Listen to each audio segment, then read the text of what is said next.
Okay, here we're dealing with a biblical passage, and it's a bit of a tricky passage because we have a list of things, and what we need to do is to try and work out what is connecting this list. By list, I mean that Paul is talking to Timothy about how people in the church should treat one another, and he talks about older men, and then he talks about younger men, and he talks about older women and younger women.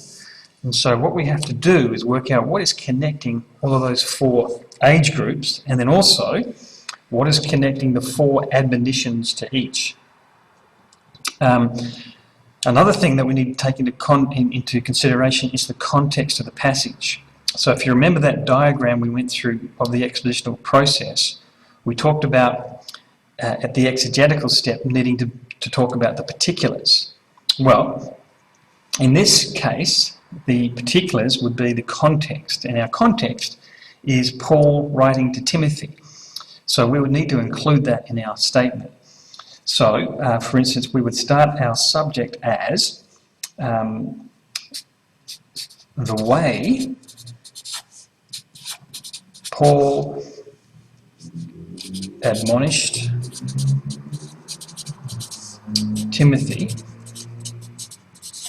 And right away you'll notice that Paul and Timothy are not in those words that we're looking at, but we know from the context of the Bible book that that's the context, that Paul is writing to Timothy. I've also put the way because I think that these verses are answering a how question. And the question would be, how are people to treat each other in the church? That seems to be the question that this text is answering.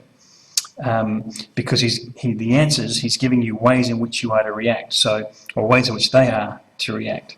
So that's why I'm thinking it's a how question. The way Paul admonished Timothy to have people in the church at Ephesus. And again, context tells us that Paul was writing to Timothy, who was pastoring the church at Ephesus. So the way that Paul admonished Timothy to have people in the church at Ephesus treat one another seems to be the main subject of that text.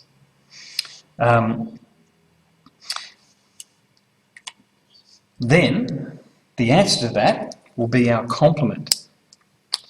And so if I'll put a ... to separate the subject from the complement. It's going to be past tense because Paul and Timothy and the believers at Ephesus are no longer around today, so we've got to talk about them as being past. So was, with, and then I have to think, well, you're not to rebuke older men harshly. You've got to treat younger men as brothers, older women as mothers, younger women as sisters with purity.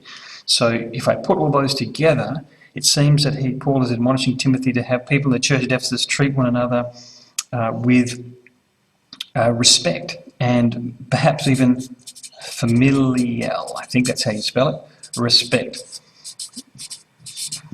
And maybe we might even want to put in the adjective godly, because some families don't treat each other very well, do they? So was with familial godly respect, was the way that a godly family would react to each other. That seems to be the answer to the question that's being posed.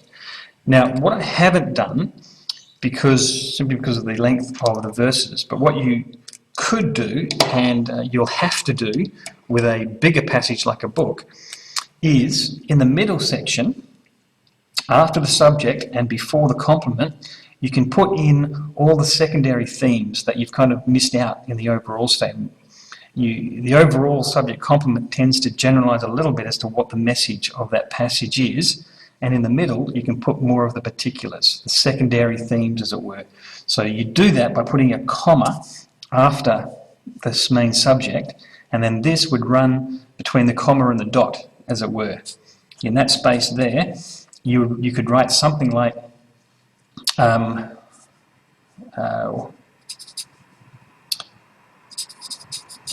whether they be older men, younger men, older women, or younger women. And that way you're giving more information about this text and you're putting in a bit more detail. And you finish it with a comma, and then we'll lead on into there.